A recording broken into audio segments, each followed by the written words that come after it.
El Señor esté con ustedes. Lectura del Santo Evangelio según San Lucas.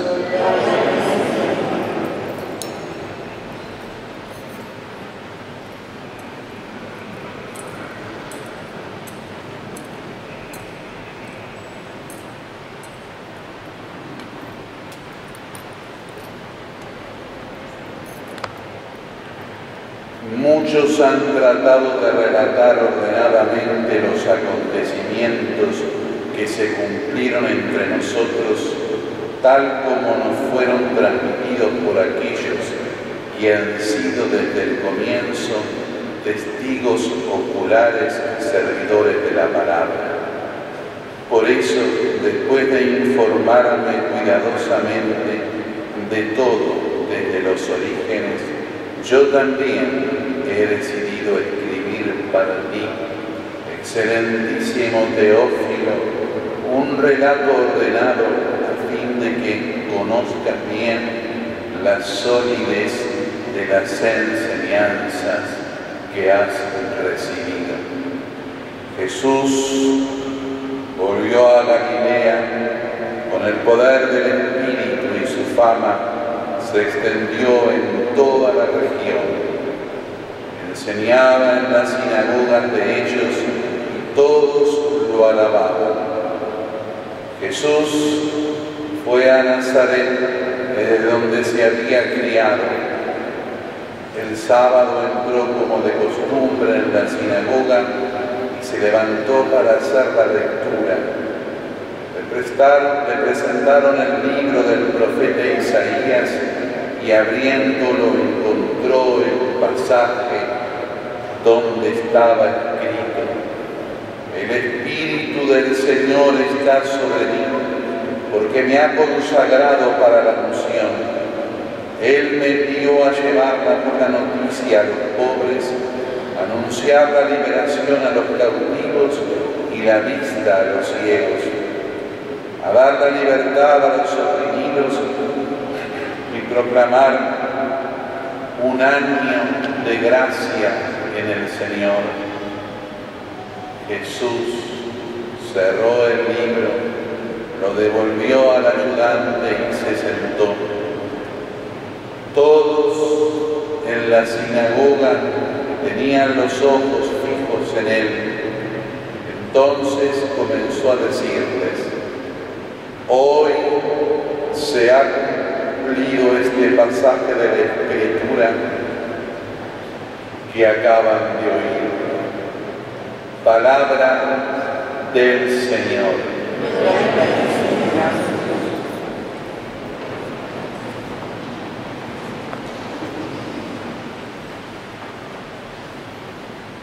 Este comienzo del Evangelio de San Lucas, en donde, además de relatar este episodio en la sinagoga de Nazaret, donde Jesús toma, como la costumbre de la liturgia judía en las sinagogas era, de una especie de armario, por decirlo de alguna forma, el rollo donde se guardaban partes de la Sagrada Escritura, toma y justo proclama este texto del profeta Isaías que describe y muestra el hoy verdaderamente mesiánico. Ahí se da inmediatamente esa proclamación de la palabra y esa realización de la palabra. Lo que el profeta Isaías había anunciado se está realizando en ese momento, en ese mismo lugar donde Jesús lo proclama, y es él mismo la realización de ese anuncio del profeta en esas circunstancias históricas concretas. Y este episodio con el cual San Lucas empieza a relatar los hechos y los dichos de la vida de Cristo en el texto del Evangelio, más la introducción que escuchábamos al principio, en donde habla que va a empezar a poner por escrito y a recopilar todo aquello que había sido visto acerca de Jesús, nos da la ocasión a nosotros para mirar lo que significa la Sagrada Escritura. Esa Sagrada Escritura que es la voz de Dios hacia nosotros, que no pretende ser un libro de historia. Si ustedes toman la Biblia en su dimensión genérica y entera, van a encontrar con que ciertamente no es un libro de historia que relata ordenadamente y cronológicamente los hechos. Los hechos están relatados ya en el Antiguo Testamento y como en el Nuevo, están relatados en orden a que en nosotros se reproduzca el misterio de la salvación, el misterio de la presencia de Dios con nosotros. Ese misterio, a través de esos actos, de esos dichos, intrínsecamente ligados, como va a decir el Concilio Vaticano II en la Constitución Apostólica Dei Verbum, esa ligación intrínseca entre dichos y hechos que nos traen casi a nosotros la participación en grados distintos de aquellos mismos dichos y de aquellos mismos hechos, según esta proclamación de la palabra sea proclamada de una forma o de otra en el tiempo de la Iglesia que es el que vivimos nosotros. En primer lugar, para que esto suceda, tuvo que tener una intervención directa a Dios. Los autores, los que han puesto por escrito, no son autores verdaderos en el sentido de la palabra, son agiógrafos, es decir, escritores. Todos aquellos cuyos nombres están a veces bien puestos y otras veces mal, algunos directamente y otros con el fenómeno que se ha llamado de la pseudoepigrafía, es decir, utilizando el nombre de otro. Pero todos ellos, todos, son escritores, inspirados por Dios para poner por escrito los acontecimientos verdaderos de la historia de la salvación. Y cuando digo inspirados hay que sacarle a esa inspiración toda connotación espiritista de la inspiración. Y a veces no solo espiritista, sino también contraria a la mismísima creación y contraria a la forma antropológica de la Iglesia, que sigue ciertamente la forma antropológica del Creador, de Dios. El autor sagrado, es inspirado por Dios en las potencias humanas de su inteligencia y de su voluntad. No le es anulada, porque Dios no inspira como hace el demonio cuando hace una posesión diabólica, que le saca la inteligencia y la voluntad y por lo tanto la libertad. Dios, cuando inspira y cuando actúa en cada uno de nosotros, lo hace por medio de nuestra inteligencia y de nuestra voluntad, dándonos ahí inmediatamente la presencia instantánea de nuestra libertad y de las potencias internas, que son estas dos, y externas, que todas ellas, tanto las internas como las externas, fueron creadas por Él. De manera que implica así. Por eso muchas veces cuando uno ve a lo largo de la historia de la Iglesia, en este tiempo que siempre hay como florecimientos del espiritismo a favor de esto, estas videntes que son como videntes varones también, la mayoría que se parecen con las mujeres, pero no son tanto unos como nosotros,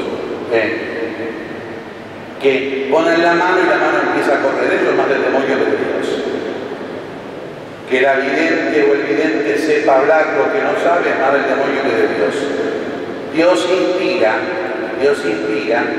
en la normalidad de la vida. Y Dios, así como se reveló en la normalidad de la vida de Jesús, siendo Dios verdadero, también cuando quiere tener alguna gracia actual que complete, mejor dicho, que sostenga aquella única revelación, lo hace de esta forma, de la misma forma que hizo la revelación, de la misma forma en que Cristo se revela a través de la inteligencia y de la voluntad y a través, dicho así más de entre casa, de la normalidad. Desconfíen cuando la normalidad, cuando el sentido común no está presente. Desconfíen de los que se caen al suelo, desconfíen de los que hablan en lenguas falsas, desconfíen de los que tienen siempre a su disposición una especie de teatro que más tiene de la histeria o muchas veces del negocio que de la verdadera religión católica. La verdadera religión católica está en la sencillez del libro santo de la Sagrada Escritura, que por voluntad de Dios, por inspiración de Dios, nos trae el acontecimiento salvífico. La verdadera religión católica está en ese libro santo puesto aquí, en la dimensión litúrgica, que no solamente nos trae espiritualmente la adhesión a Dios, sino que irrumpe sacramentalmente haciendo que estos dichos, que estos hechos estén aquí y ahora para nosotros en medio de la celebración litúrgica exactamente igual que como estuvieron allá. Lo único que varía la forma. Allá fueron como históricamente plasmados y aquí son sacramentalmente plasmados. Por eso, déjense de gastar plata en viajes, ya sea al interior o al exterior del país,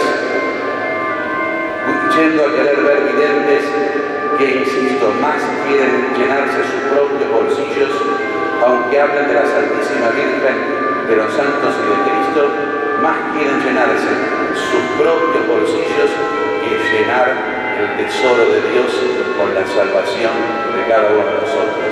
Vuelvo a insistir, desconfíen de las caídas, desconfíen de las lenguas que no son lenguas entendibles, desconfíen de todo ese aparataje que responde a dos realidades: al negocio abominable porque mete a Dios en el medio, o a la histeria o a cualquier otra enfermedad psíquica que podría ser más entendible porque proviene tal vez de quien no tenga la capacidad de discernir o de entender.